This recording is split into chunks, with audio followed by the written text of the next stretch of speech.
Today's daily code problem of the day is convert binary number in a linked list to integer number 1290. For this problem, we're given head, which is a reference node to a singly linked list. In this case, it would be this node. The value of each node in the linked list is either a 0 or a 1. The linked list holds the binary representation of a number. So we want to return the decimal value or base 10 value of the number in the linked list. The most significant bit is at the head of the linked list. So this is the most significant. So this is a very simple problem. We simply want to convert a binary number stored in a linked list to the base 10 or decimal value. So to solve this problem, we're going to use something called Horner's method. Horner's method is a way for us to convert a binary number to a base 10 or decimal number. We do this with a very simple algorithm. We're going to use our current value of a stored number, so num, times 2 plus the current decimal value, or the current binary value. In this case, it would be 1 plus 1. So if we're starting at the head here, our current number is going to be 0 times 2 plus 1.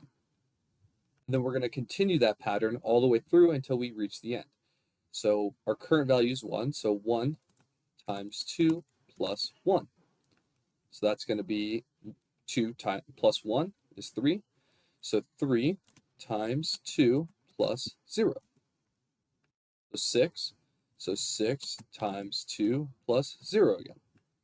Okay, so now we have 12. So 12 times 2 plus 1 gives us 25. And then 25 times 2 plus 0. That gives us a total of 50. And this binary number is equal to 50.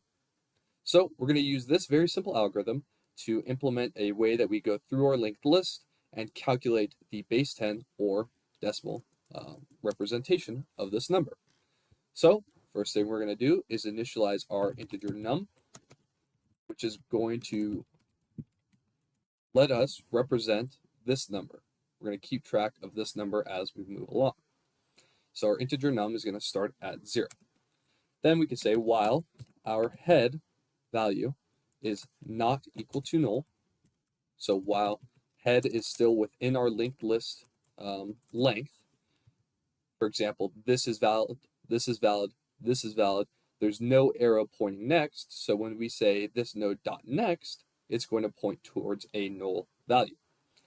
So while our head is not equal to null, it's still in a valid range, we're simply going to update our num with our algorithm. So num is going to be equal to num times 2 plus the head dot value, which will either be a 1 or a 0. Then we're simply going to update our head value to be head dot next. So if head is this node, it's now going to be this node. If head is this node, it's now going to be this node. It's going to follow the arrows. And that's it. That's our very simple algorithm. We can then return our num because it will calculate using Horner's method. So if we run this, passes our test cases, and if we submit it,